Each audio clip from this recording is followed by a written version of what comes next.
Assalamualaikum. Kami akan memaparkan materi tugas kewarganegaraan. Yo. Kenalkan, kami dari kelompok 5. Saya sendiri, Fadus Syarif. Dan penyampaian berikutnya mungkin setelah penyampaian saya akan disampaikan oleh teman-teman saya. Oke, mohon didengarkan ya. Saya akan menyampaikan apa itu demokrasi dan masuk dalam cakupannya demokrasi Indonesia. Saya akan menjelaskan secara etimologis. Itu ada kata demos yang artinya itu rakyat. Lalu ada kreatos atau kratein yang maknanya itu pemerintahan atau kekuasaan. Itu digabungkan, itulah maknanya demokrasi. Demokrasi mengandung pengertian 3 hal penting, yaitu 1. Pemerintahan dari rakyat, government of the people, berhubungan erat dengan legitimasi pemerintahan, legitimate government, dan tidak legitimasi pemerintahan, unlegitimate government, di mata rakyat. Kedua, pemerintahan oleh rakyat, government by the people, berarti pemerintahan yang menjalankan kekuasaan atas nama rakyat dan pengawasannya dijalankan oleh rakyat atau lembaga kekuasaan yang ditunjuk pemerintah. Ketiga, pemerintahan untuk rakyat, government for people, adalah suatu pemerintahan yang mendapat mandat kekuasaan yang diberikan oleh rakyat digunakan untuk kesejahteraan bersama atau dalam kutipan mereka. Selanjutnya, hakikat demokrasi. Saya masukkan ada 4 poin. Poin yang pertama, kebebasan menyampaikan pendapat, berkumpul, berorganisasi, kebebasan pers. Aspek-aspeknya itu kebebasan individu atau kelompok juga mengakibatkan keterbatasan individu atau kelompok yang diwujudkan dalam rambu-rambu etika dan moral kehidupan. Poin kedua, kesederajatan, hak dan kewajiban yang sama, kedudukan yang sama di depan hukum. Poin ketiga, keterbukaan kepemerintahan dan langkah-langkah pengelolaan keputusan harus diketahui dan disetujui rakyat. Transparansi, lebih kurang begitulah. Poin keempat, etika dan norma kehidupan harus dijunjung tinggi. Begitu saja yang dapat saya sampaikan. Teman-teman saya akan menyampaikannya lagi.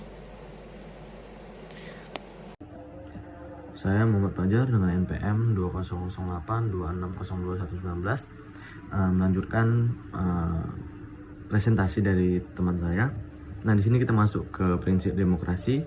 Prinsip demokrasi itu yang pertama itu ada dia pengakuan hak asasi manusia, kemudian pemisahan atau pembagian kekuasaan, trias politika, kemudian itu ada pemerintahan menurut hukum, jaminan hak individu secara konstitusional, termasuk prosedur-prosedurnya, kemudian itu badan kehakiman yang tidak memihak dan bebas. Di sini itu badan kehakiman itu harus melaksanakan tugasnya sesuai dengan undang-undang dan tidak boleh memihak kepada siapapun. Kemudian itu ada pemilihan umum yang bebas dan kebersamaan politik, kemudian kebebasan mengemukakan pendapat, dan ada juga kebebasan berserikat dan berposisi, kemudian pendidikan politik dan kewarganegaraan. Nah, selanjutnya itu kita masuk ke nilai-nilai demokrasi. Yang pertama itu terdapat pluralisme, yaitu kesadaran, kemudian itu ada musyawarah, pertimbangan moral, pemufakatan yang jujur dan sehat, pemenuhan segi-segi ekonomi, kemudian kerjasama antar masyarakat dan sikap mempercayai itikat baik masing-masing, dan yang terakhir itu ada pandangan hidup yang demokratis, harus dijadikan unsur yang menyatu dengan sistem pendidikan. Nah, mungkin itu dari saya, akan dilanjutkan oleh teman yang lain. Assalamualaikum warahmatullahi wabarakatuh. Perkenalkan, nama saya Fahira Zahra Ananda. Di sini saya akan membahas mengenai kultur demokrasi dan macam-macam demokrasi. Untuk kultur demokrasi itu terdiri dari 8 kultur. Yang pertama, menyelesaikan pertikaian dengan damai dan sukarela. Yang kedua itu menjamin terjadinya perubahan secara damai. Yang ketiga, pergantian penguasa secara teratur. Yang keempat, penggunaan paksaan sesedikit mungkin. Yang kelima, pengakuan dan penghormatan nilai keanekaragaman. Yang keenam, menegakkan keadilan. Yang ketujuh, memajukan iptek. Dan yang terakhir, pengakuan dan penghormatan terhadap kebebasan. Selanjutnya ada macam-macam dari demokrasi. Ada 3 macam-macam dari demokrasi. Yang pertama, atas dasar penyaluran kehendak rakyat. Yang kedua, atas dasar prinsip ideologi. Dan yang terakhir, atas dasar yang menjadi titik perhatiannya. Untuk yang pertama, atas dasar penyaluran kehendak rakyat, menurut cara penyaluran kehendak rakyat demokrasi ini dibedakan atas 2, yaitu demokrasi langsung dan demokrasi tidak langsung.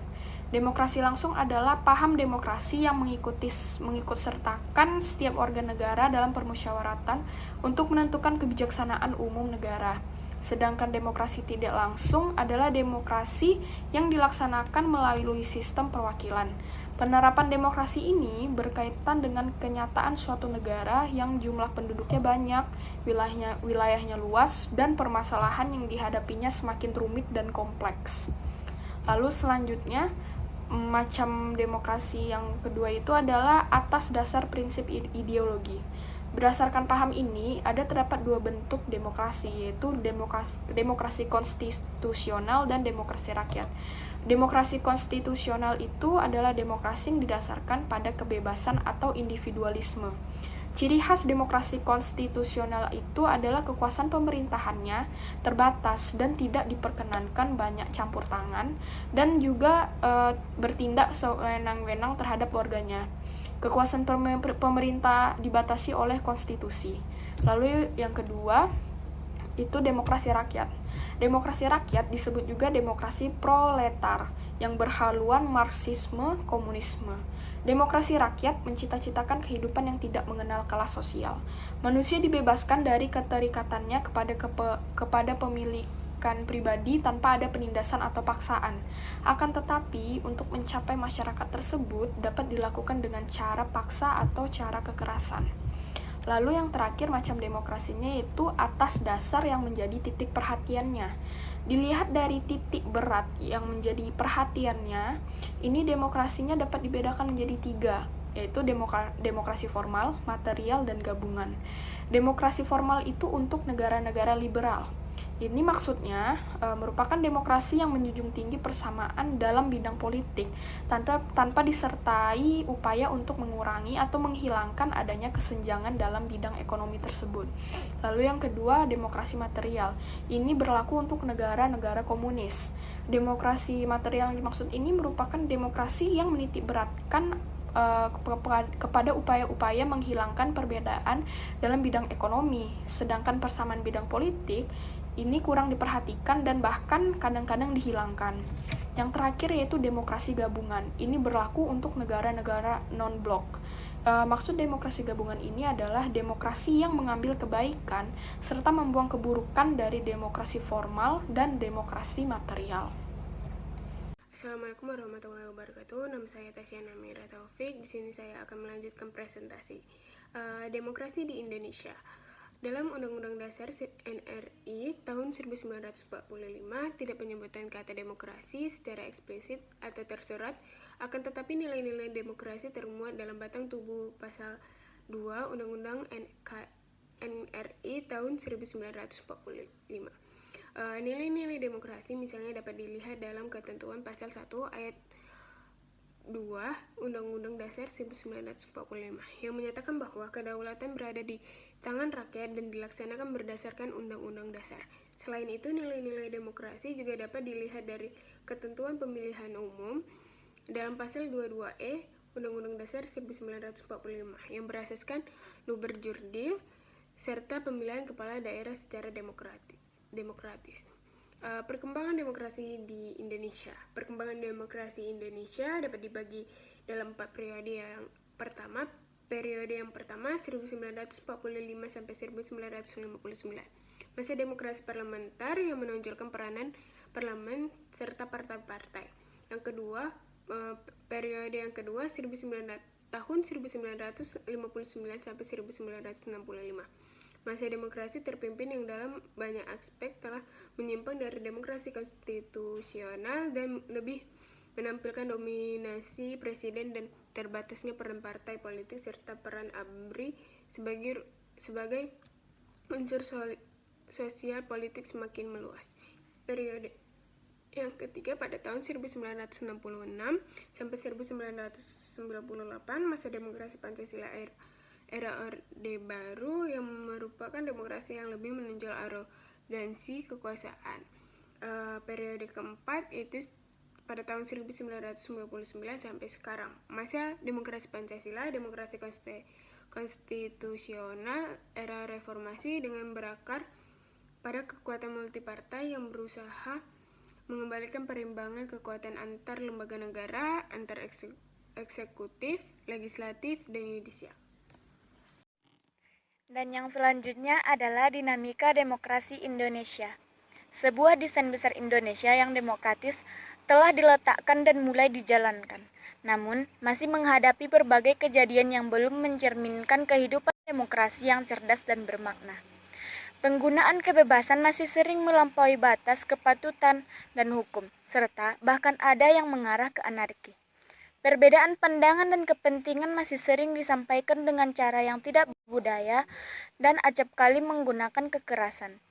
Kekecewaan dan kemarahan karena kekalahan dalam suatu proses demokrasi, misalnya pilkada, juga seringkali ditumpahkan dalam bentuk kekerasan.